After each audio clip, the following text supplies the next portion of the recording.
Kumusta mga brad? Halos taon-taon nga po nag-aabang tayo sa kung ano na naman ba yung mga motor na ilalabas nila. Bilang isa nga po sa mga bansa na mahilig talaga sa mga motor, nakaka-excite talaga yung mga ganon. Yung tipong dumating ka na sa puntong ang gulo-gulo na ng isip mo kasi ang dami mo ng pagpipilian. Pero ang totoo wala ka pa palang pambili.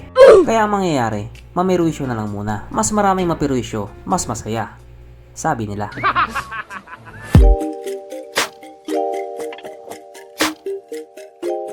Pero syempre bago tayo magpatuloy, kung bago ka pa lamang napadpad dito sa aking walang kwentang channel, huwag ka na mag-subscribe. So yun na nga, pagdating nga po sa mga adventure scooter, kilala talaga dyan yung mga Japanese brand at yung mga Chinese brand. Pero mas madami talaga yung sa mga Chinese brand. Pero bukod nga po sa mga brand na yan, alam nyo ba na meron pang isang brand na maglalabas din ng isang malupit na adventure scooter na posible nga pong makarating sa Pilipinas. At itong brand nga po na tinutukoy ko walang iba kundi ang Hero Motocorp na galing nga po sa bansang India. At ang kanila nga pong pinagmamalaking adventure scooter ay ito, ang Hero Zoom 160. Kung design lang pong pag-uusapan, may palag din talaga ang isang to. Ibang-iba nga po yung design niya sa mga nakasanayan nating Indian motorcycle. Ang lupit nga po ng pagkakadali nila dito. Kung titignan nga po natin yung harapang bahagi niya, may pagka-rally type talaga siya. Alam niyo yung rally? Yung sumisigaw sa kalsada. Hindi, joke lang. Medyo may hawig din siya doon sa Ducati Multistrada. Yung sa harapang bahagi lang niya. At yung kabuuang looks nga po niya, flagship na flagship din talaga. Kaya panigurado, sasabay talaga sa mga leading brand to. Kaya dahil dyan, pag-usapan na naman natin ano bang meron sa motor na ito at kung gaano nga ba talaga siya kaganda. So ito nga po ang bagong-bagong Hero Zoom 160 na mayroong 156 cubic centimeter engine displacement, 4-stroke single cylinder, single overhead cam with 4 valves, fuel injected at syempre ito po ay naka-liquid cooled. Kaya hindi po siya panis sa Honda Click 125. Pagdating naman po sa kanyang power, ito po ay mayroong 14 horsepower at 8,000 RPM, 13.7 Nm of torque at 6,500 RPM. Na ayon nga po sa mga India na nag-top speed sa motor na ito po ay kayang tumakbo sa bilis ng 90 km/h. Syempre, top speed pa kasi nila yon. Pero kapag dinala na sa Pilipinas yan, panigurado aabot na ng 150 kph yan. Syempre, ibang usapan na kapag Pinoy na nakasampa.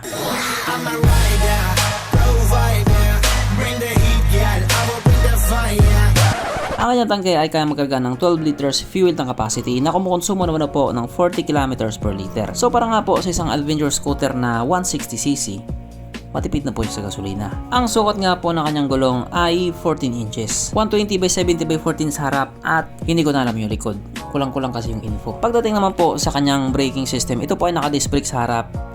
Kaso lang, drum brake pa din po sa likuran. Pero may ABS naman, yung sa may harapan. Kaya pwede na. At ang motor nga po na ito ay may kabuuang bigat na 141 kg. So yung kumpara nga po natin doon sa Honda EDV na tumitimbang ng 133 kg, mas mabigat po ito. At mapunta naman po tayo sa iba pa niya mga features. So mga ilaw nga po sa motor na ito, naka full LED na po, maliban lang sa kanyang signal lights. At kung titignan nga po natin yung ilaw niya sa may harapan, may pagkakawig nga po ito doon sa Ducati Multistrada. Pero konti lang naman.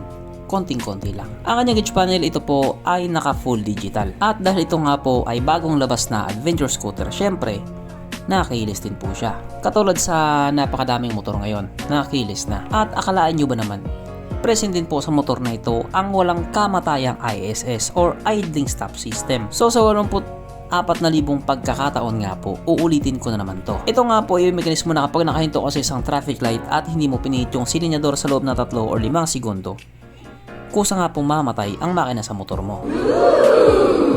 At pihitin mo naman din siya pabalik, kusa na rin siya nga andar. Ano pa ba? Present din po sa motor na ito ang kanyang USB charging port na para kahit saan ka nga po magpunta hindi ka na mangangamba na baka malubat yung cellphone mo kasi nga manonood ka pa ng Pornhub.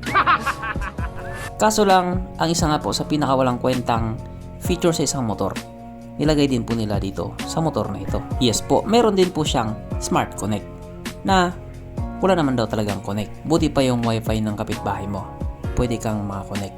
Pero dito, hindi pwedeng hindi ka makakonect sapagkat nandito na nga po tayo sa exciting na part, ang kanyang mga suspension. So sa harapang bahagi nga po ito ay ginamitan ng telescopic fork at sa likod naman ito pa ay gumagamit ng dual shock absorber na ayon nga po sa mga taong nakagamit sa motor na ito, maganda ang bounce.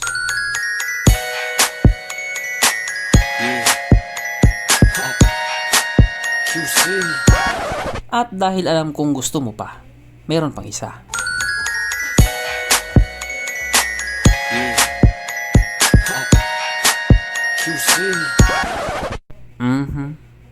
Panigurado.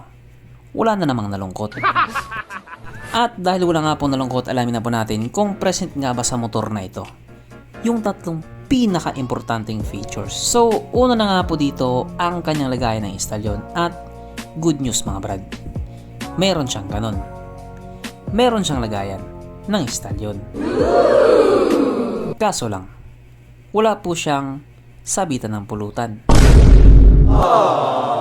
At oras na nga po para sa ating Red Horse check ang pinaka-importanting feature sa isang motor. At ayon nga po sa aking masusing pag-aanalisa, ang motor na ito ay kayang magkarga ng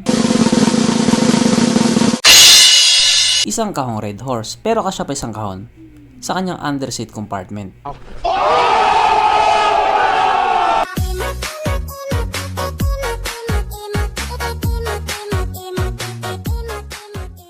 So therefore ang motor na ito ay talagang recommended.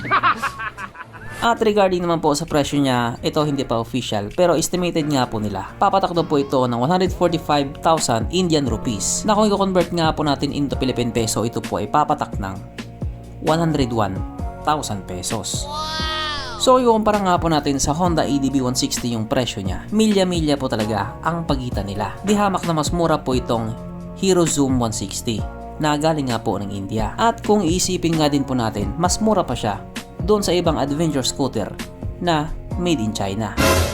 Yung iba kasing made in China, lumalagpas din talaga ng 100 na parang gusto nga din po nila tumapat doon sa mga leading brand. Kaya sa paglabas nga po nitong Hero Zoom 160, good news talaga to para sa mga nakakarami or para sa mga nakararami. At katulad nga po na sinabi ko kanina, hindi pa po official na nilaunch ang motor na ito. Kumbaga pinakita lang nila ito doon sa ginanap na motorcycle show sa India, na kung saan nga po pinagkaguluhan din talaga siya ng mga tao. At ayon nga po sa mga balibalita, baka daw i-launch ito ngayong paparating na July, or kung hindi man, baka August or September, October, November, January, February, basta ganun. At yung iba nga po, hindi na rin talaga makapaghintay. At kung sakali nga po mapadpad ang motor na ito dito sa Pilipinas, panigurado papatok din talaga to. Maganda yung looks, maganda yung specs ng makina, maganda yung mga features, at sana maganda-ganda rin ang presyo. So hanggang dito na lang muna mga brad, kung may gusto kong sabihin or gustong idagdag doon sa mga sinabi ko, mag-comment ka na lang sa baba. Okay, bye.